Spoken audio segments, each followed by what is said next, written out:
Hey, welcome back. In this video, I'm going to do a Q&A. I posted a couple weeks ago on Instagram, ask me any questions, and I actually got a lot of feedback, a lot more than I thought I'd get. So thank you for support. But I'm going to answer all of these questions, and I haven't really looked through them too much. So I'm just going to kind of rip them off the cuff and give my honest opinion. So let's have a good video. Woo!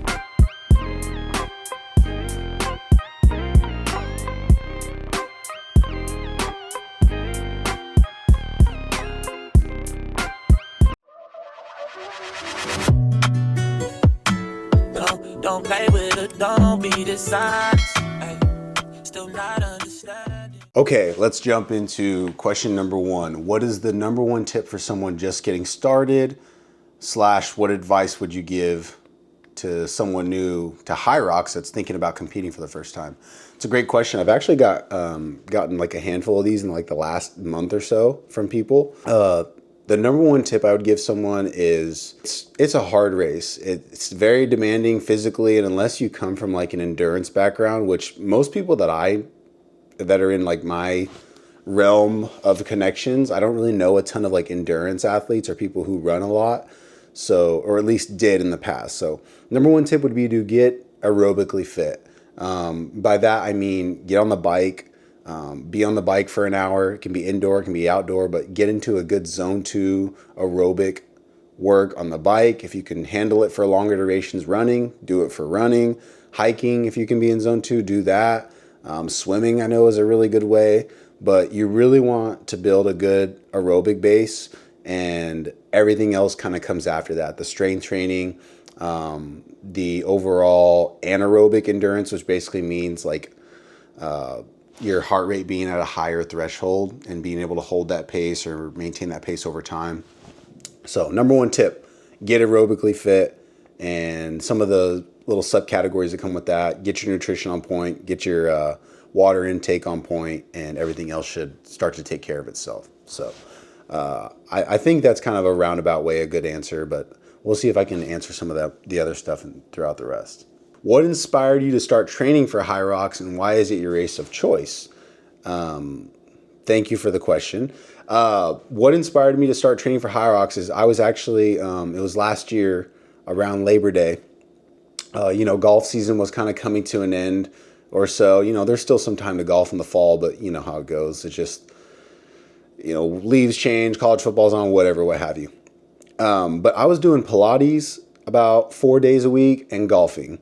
So, and I was strength training like once, maybe twice a week. It was very seldom. There was no plan I was following. It was just more like a maintenance thing or just like get a pump.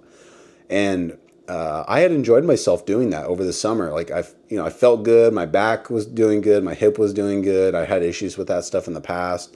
And overall, I felt really good. But going into the fall, I kind of was like not tired of golf, but I was ready to kind of like figure out what was my next step. And I was doom scrolling on TikTok, and I saw this thing come up called HYROX. And long story short, I went down that rabbit hole for like an hour and found out what it was, and it intrigued me. And then I was like, wait, I have a family member that does this. So shout out Robbie Jacobo. I went on his Instagram and I was like, man, he's done these HYROXes before. So one thing led to another.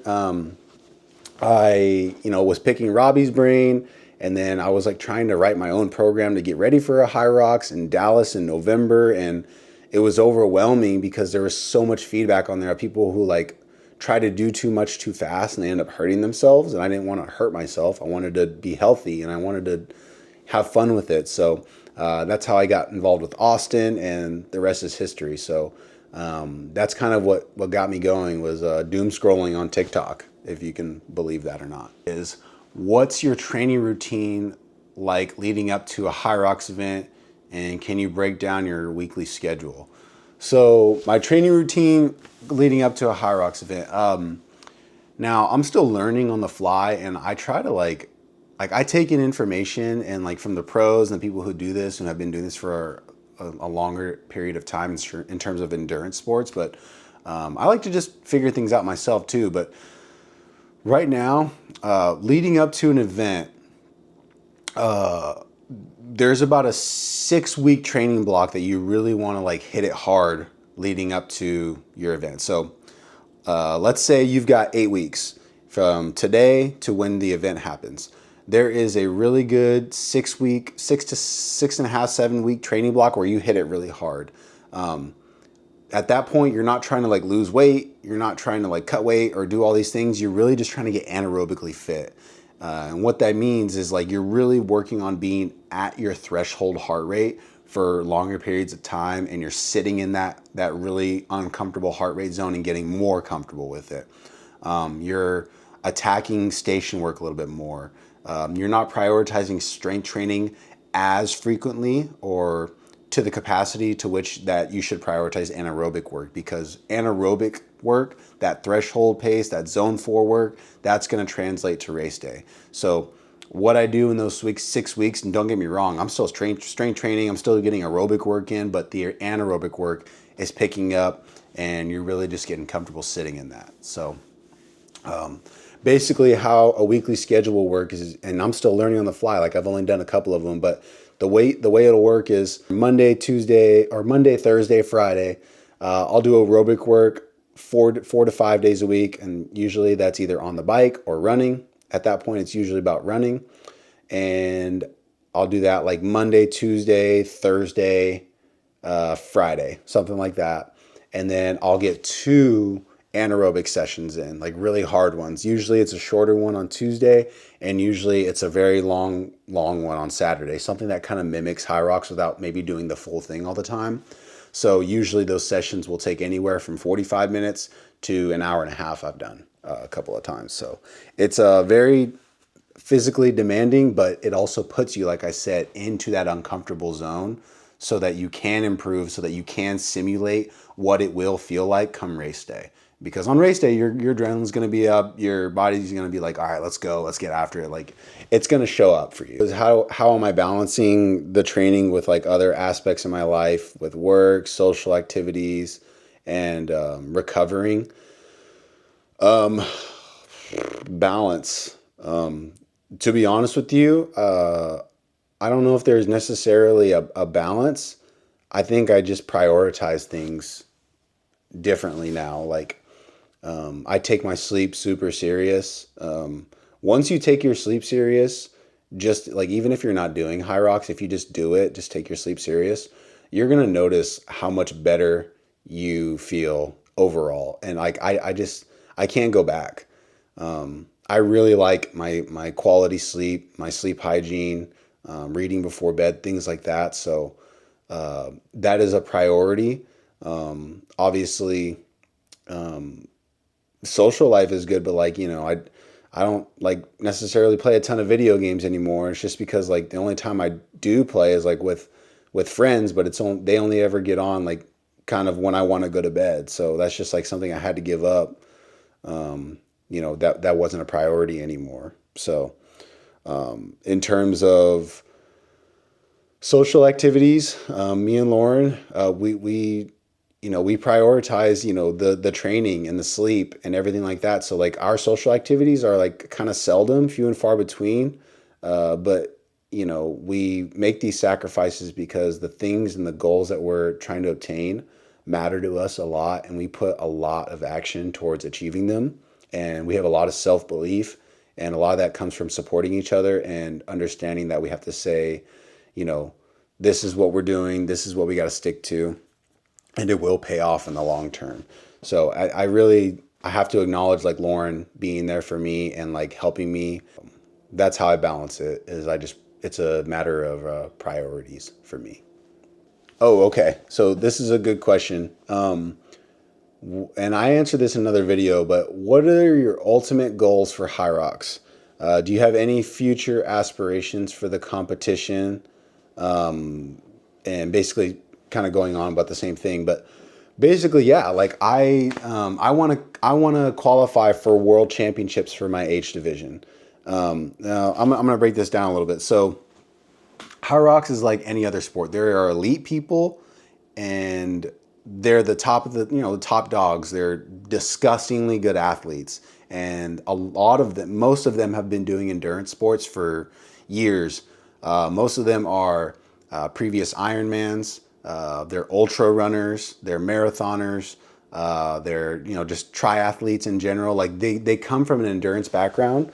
So that aerobic and endurance base I was talking about earlier, they are just so disgustingly in shape from so many years of doing it, that like they're at an upper echelon. So they call them the elite 15 for men and women. So that's its own thing. What I'm talking about is they're still really good athletes, but they don't quite touch that upper echelon, and that's okay. That takes years and years and years of time.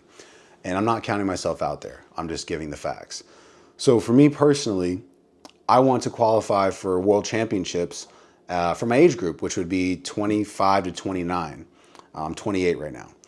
And basically, you have to like place usually top two. Usually, it might be one depending on the size of a race.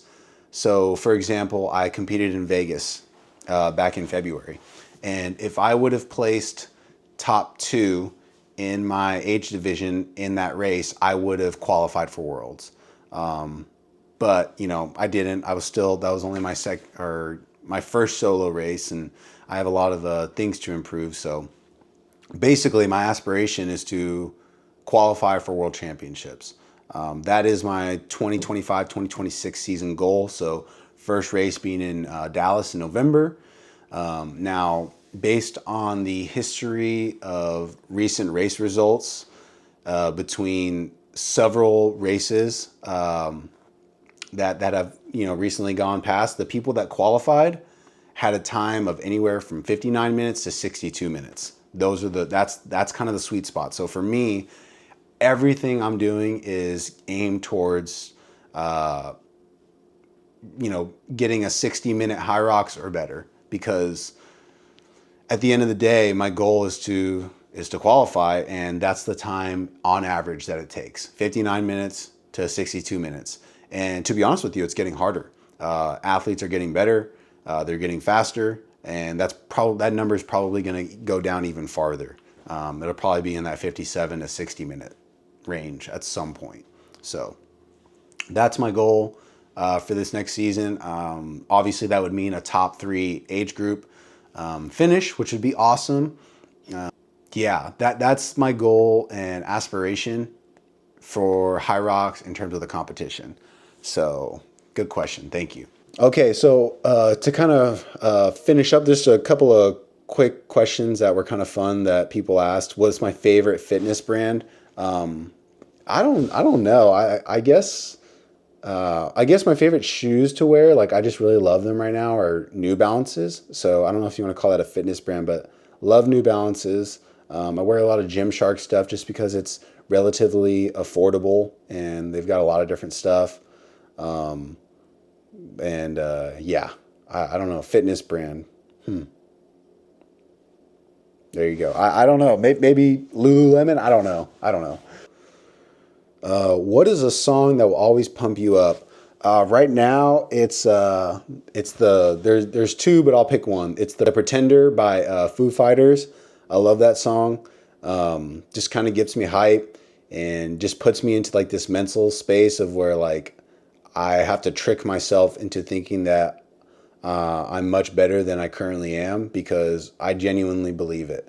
I got a lot of self-belief, and I have a lot of belief in my training right now. And it's almost like when I'm listening to that song, when I'm running or I'm in the gym doing like a hard, threshold anaerobic HYROX session, like I'm visualizing myself doing the things that I'm telling you that I want to achieve. Like I see myself finishing the wall ball strong with that song going on in the background. Like I can see it in my brain. It's happening.